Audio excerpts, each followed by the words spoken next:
El cobre encendió varias alarmas en la agenda económica de este jueves. Si bien venía bajando ya hace un tiempo, nadie esperaba un desplome sobre 2,5% que dejó a la libra por debajo de los $4. Que el metal rojo tenga vaivenes así de fuertes no es tanta novedad. El punto es que actualmente hay un proyecto de royalty minero, nuevos beneficios a la clase media y hasta una reforma de pensiones donde se toma como casi seguro que el cobre seguirá alto y aportará enormes recursos fiscales. Por eso, lo que sucedió esta jornada es un llamado a que puede ser un grave error depender tanto de los ingresos extras de este commodity. Royalty, plan de ayuda económica y pensiones. Materias distintas pero con un punto en común. Todas se apoyan en el precio del cobre que registró alzas sostenidas durante febrero. Justo en el momento en que más fichas hay en torno al commodity, este se derrumbó 2,61% en la Bolsa de Metales de Londres y quedó por debajo de los $4 la libra. La cosa que no controlamos es el precio. Entonces, tenemos que sobrevivir en el ciclo de precios bajos y tenemos que estar presentes en el ciclo de precios altos con una producción lo más grande posible. $3,98 es el precio más bajo que registra desde inicios de marzo, cuando incluso se hablaba de un nuevo superciclo. Esas situaciones son muy fluctuantes, por lo tanto no es recomendable pensar en una implementación de impuestos con una visión de corto plazo. Más vale hacerlo y pensar y tomar estas decisiones con visiones de largo plazo. 3 serían los factores que explican esta caída. Por un lado, la moderación fiscal por parte de China. Por el otro, que los pedidos por bienes duraderos en Estados Unidos no cumplen con las expectativas de mercado y además el aumento de inventarios. Si comparamos los inventarios actuales con los inventarios del mes pasado, hay un crecimiento de un 80%. Esto claramente presiona a la baja al cobre. Los inventarios han subido, los inventarios de cobre en bolsa, y hoy día están al mismo nivel que estaban como a fines del año pasado, ¿eh?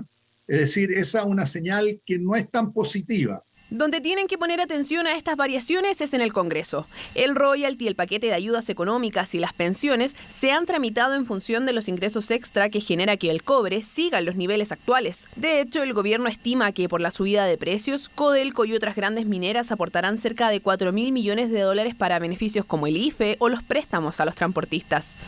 Las críticas han sido mayores cuando Hacienda postula usar holguras fiscales, gran parte de ellas por el cobre, para financiar los primeros años del aumento del pilar básico solidario. Un aumento en las pensiones que significa gastos permanentes, hay que financiarlo con ingresos permanentes. Y no se puede estar especulando de que este año vamos a tener un mejor precio y por lo tanto podemos financiar un aumento de las pensiones y después no lo podemos sostener en el tiempo. Los precios de los commodities suben y bajan. Por eso creo que es importante basarse y buscar el crecimiento del país, no solo de un producto, porque si no podemos hacer un pan para hoy y hambre para mañana, que después es muy grave. Aún con este traspié, el cobre acumula un alza de 13,44% en 2021 con un precio promedio de $3,84. Pero lo sucedido este jueves debe ser considerado como una alerta. Seguimos en la misma área porque el presidente de la Sociedad Nacional de Minería criticó el proyecto del nuevo royalty minero y alertó que un porcentaje no menor de empresas podrían quedar fuera de competencia. Castiga a las empresas que tienen costos más altos y que van a tener que pagar el impuesto independiente del precio de la utilidad que tengan. Entonces, ponerles un impuesto sería dejarla fuera de competencia. El sistema que nosotros tenemos es mejor, porque en el fondo el sistema que existe hoy día y que el que nosotros defendemos, lo que finalmente obtiene es que la minería sea lo más grande posible. El sistema de royalty a las ventas excluye las minas o los yacimientos que son menos rentables.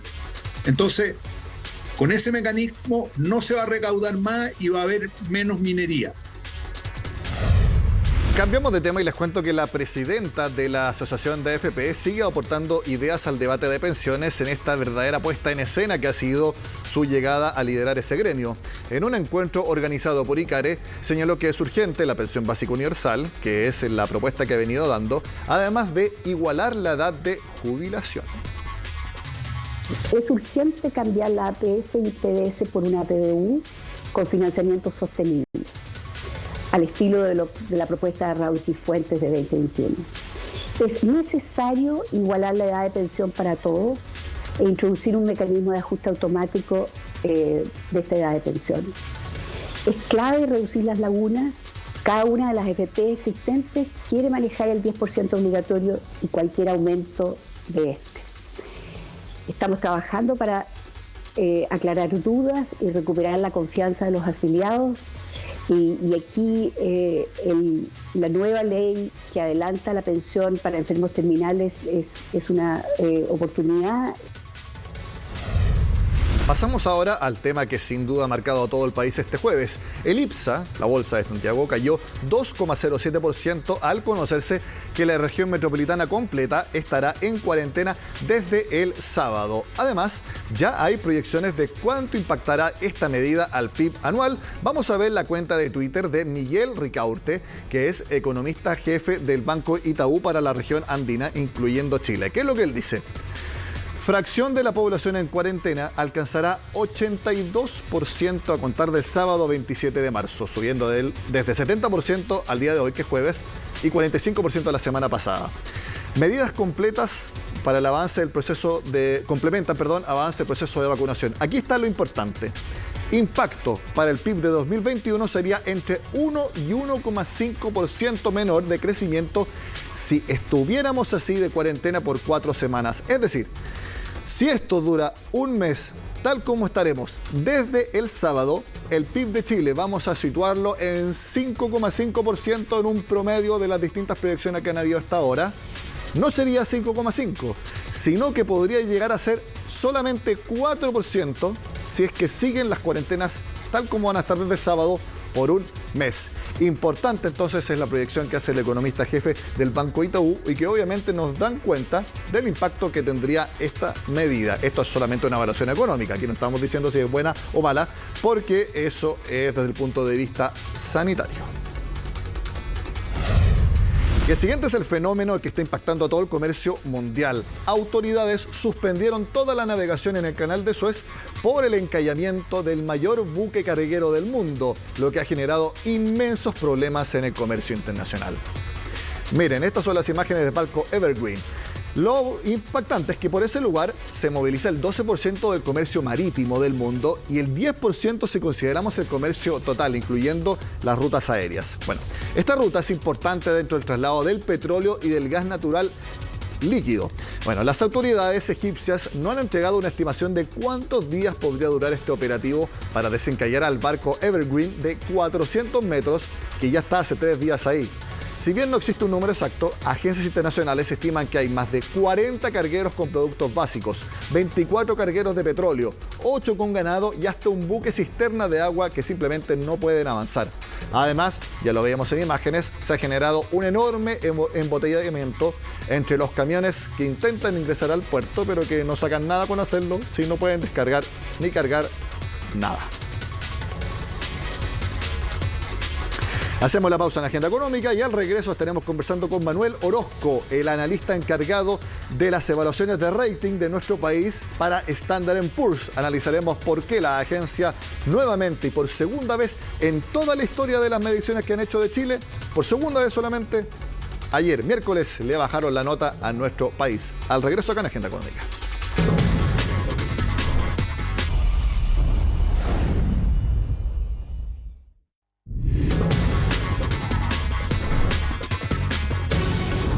Por segunda vez desde que miden a Chile, Standard & Poor's redujo la nota de riesgo de nuestro país, algo que era esperado y que ratifica el deterioro de la posición fiscal de nuestro país. Lo analizamos con Manuel Orozco, que es director de Finanzas Soberanas para Latinoamérica y encargado del informe de Chile en Standard & Poor's. Lo vemos en pantalla, Manuel. Gracias por estar en Agenda Económica.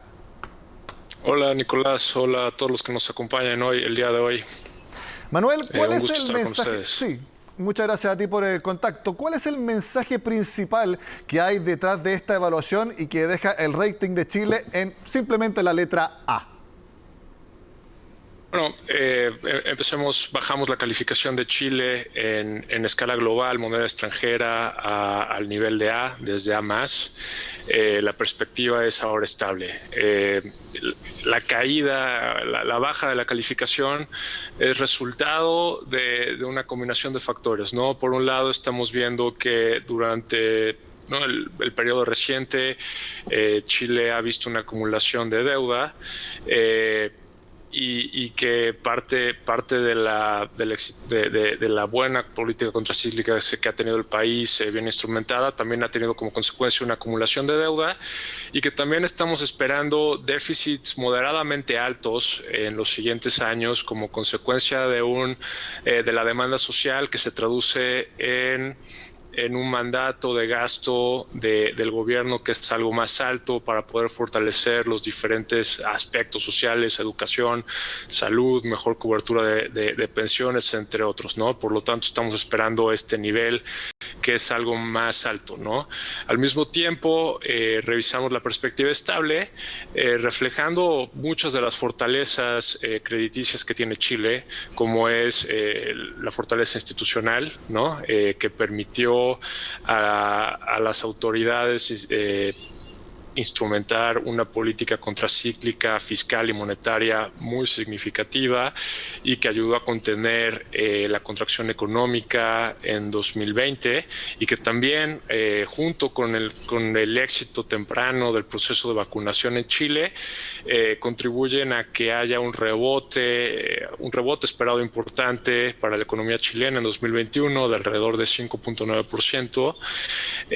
Refleja también, como lo decía, la fortaleza monetaria, que sigue siendo el peso que flota libremente, el principal ajuste para la presión externa, y también incorpora la debilidad comparativa externa del país, ¿no? En este proceso también, bueno, creo que es importante señalar que en cuanto al proceso electoral y el proceso constitucional en el que Chile ya se encuentra, esperamos resultados balanceados, donde, como lo decía ya, esperamos un mayor mandato de gasto del gobierno, pero que pueda seguir siendo balanceado por características del modelo económico chileno, como son la política macroeconómica basada en reglas, baja percepción de corrupción, un sistema judicial que funciona, que en el tiempo continuarán atrayendo inversión y logrando crecimiento económico. Sí, esta es la segunda vez que Standard & Poor's le baja la nota a nuestro país. La anterior fue en 2017, y ustedes en el informe señalan que ya en los últimos 10 años se ha erosionado fiscalmente el manejo en nuestro país. Y quiero preguntarte, el hecho de que se le hayan hecho 2 recortes, ¿es porque las autoridades fiscales de nuestro país no están haciendo un buen trabajo como el que se hacía antes? ¿Están haciendo un trabajo más malo, o es algo inevitable debido a las distintas circunstancias que han tenido que manejar los últimos gobiernos? A ver, la acumulación ha sido resultado principalmente de mucho está explicado en parte consecuencia de la pandemia, y también es hacia adelante, ¿no? Que estamos viendo que hay una mayor presión de gasto para poder resolver el fenómeno social que venimos observando en Chile desde octubre de 2019, y que obliga al gobierno a gastar más, ¿no? Y que se aumente el déficit. En este sentido, nosotros también seguimos resaltando, por ejemplo, la institucionalidad de la política fiscal basada en reglas, y nuestra expectativa es que eventualmente esta regla tenga más peso en la discusión de política, y que eventualmente haya un ajuste estructural en los ingresos para poder financiar un mayor gasto estructural, ¿no? Pero el hecho es que ha habido una acumulación de deuda en los últimos 10 años. Pero lo que tú mencionas un poco nos dice que son situaciones que han tenido que manejar y que no hay que traducir necesariamente como que los encargados fiscales de nuestro país han hecho un peor trabajo del que hacían sus antecesores. A ver, los bajos niveles de deuda que tenía Chile son también, son consecuencia del buen manejo fiscal, sí, ¿no? Pero también fueron consecuencias de un superciclo de commodity que benefició fuertemente a Chile y que logró crear esos buffers fiscales, ¿no? Que ahora son utilizados en primera para la época posterior a ese superciclo de commodities, ¿no? Y segundo, que le dieron ese gran espacio fiscal para poder afrontar la crisis de salud y la crisis económica. Y Manuel, interesante lo que mencionas del cobre, porque este jueves cayó bastante, 2,61%, volvió a estar $4 la libra bajo ese nivel y nosotros lo leemos como una señal de alerta porque el último tiempo se ha hablado de este aumento en el precio del cobre como uno de los grandes instrumentos para financiar, por ejemplo, un paquete de medidas de ayuda a la clase media de nuestro país, también para financiar parte de la reforma de pensiones en los años inmediatamente que vienen. Incluso se está discutiendo un royalty minero en la coyuntura de un precio alto del cobre. Mi pregunta es, ¿hay que hacer políticas públicas de largo plazo o inmediatamente financiarlas ahora, teniendo en cuenta o pensando que este nivel del cobre va a seguir alto? ¿Puede ser algo arriesgado depender tanto de estos ingresos extras del cobre porque puede bajar de la misma manera como ha subido en el último tiempo? Sí, y bueno, eso es algo que la regla pretende evitar, ¿no? Que no estés haciendo gasto estructural basado en el comportamiento de un precio que Chile no controla, ¿no? Que depende más de la economía global. Por nuestra parte, nosotros sí hemos mejorado las perspectivas de cobre. Estamos por encima de los $3 la libra, pero seguimos siendo cautelosos en las expectativas del cobre, si bien esperamos que temas como la transición energética contribuyan al precio del cobre, también la recuperación global, ¿no? Liderada por la recuperación de China y Estados Unidos, contribuyan a ese precio más favorable de lo que hemos visto en los últimos 2 años, pero son también, se pueden leer también como aspectos coyunturales, ¿no? Y no puedes estar financiando un gasto estructural con una perspectiva que bien pudiera cambiar en el corto o mediano plazo. Manuel, mi última pregunta. La evaluación que ustedes hicieron hablan de que el hecho de que próximamente se redacte una nueva constitución encauzó de manera bastante buena crisis social del último tiempo. Ustedes lo conceptuaron con madurez política de Chile. Esa madurez política de Chile, ¿cómo influye en la evaluación financiera que desde el extranjero hacen hacia nuestro país? Bueno, da predictibilidad, ¿no? Siempre lo fuimos señalando desde que se aprueba la ley a finales de 2019 que permite el proceso constitucional. Tú tenías claridad sobre cuándo iba a ser el plebiscito, cuándo son las elecciones, que claro, la pandemia ha hecho que te desvíes un poco de esos, ¿no? Pero es claro cuáles son los mecanismos sobre los cuales se vuelven a escribir, sobre los cuales se escribe una nueva constitución, ¿no? Y eso, bueno, uno entiende que hay riesgos y también hay capacidad de fortalecer muchas cosas en el modelo económico, pero lo importante y lo que seguimos señalando es que es democrático y que el proceso es predecible, ¿no? Lo que seguiremos acompañando es cómo se va dando la discusión una vez que se instale la Asamblea Constituyente. Manuel Orozco de Standard & Poor's, nuevamente gracias por estar en Agenda Económica. Un gusto, hasta luego. Con esta conversación terminamos la agenda PM de este jueves. Siempre los invito a que vean nuestra edición AM todos los días a las 8 de la mañana. Sigan con nosotros acá en CNN Chile.